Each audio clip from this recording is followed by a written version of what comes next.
Magandang umaga po. Yan, nakita nyo po bang nakikita ko? Yan, namulaklak na ang ating squash or anong tawag dito sa Tagalog?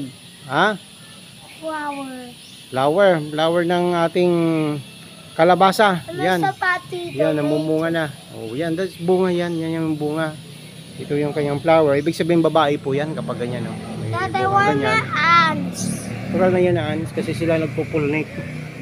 At ito pa yung iba, ang daming bulaklak na po yan, oh.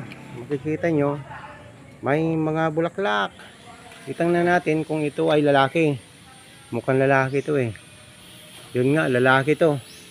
Ito ay lalaki na bulaklak ng tawag yan ng kalabasa. Okay? Ito yung babae. So ang para daw mabuo, ipopollinate natin. Ito kasi di pa bumubuka, oh. So tingnan natin sana babae yan para marami siyang bunga.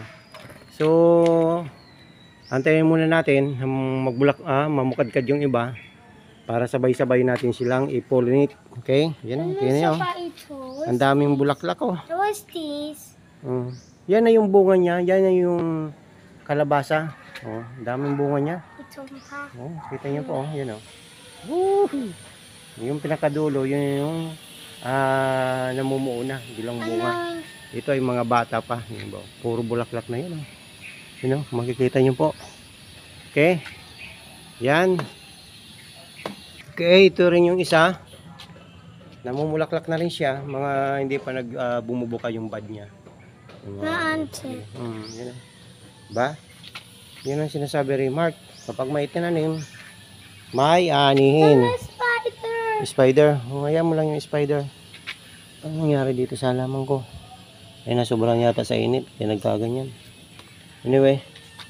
Ayan. Diba? Ayan o. Ang ganda-gandang tingnan. Bulaklak. Sige po, magandang umaga.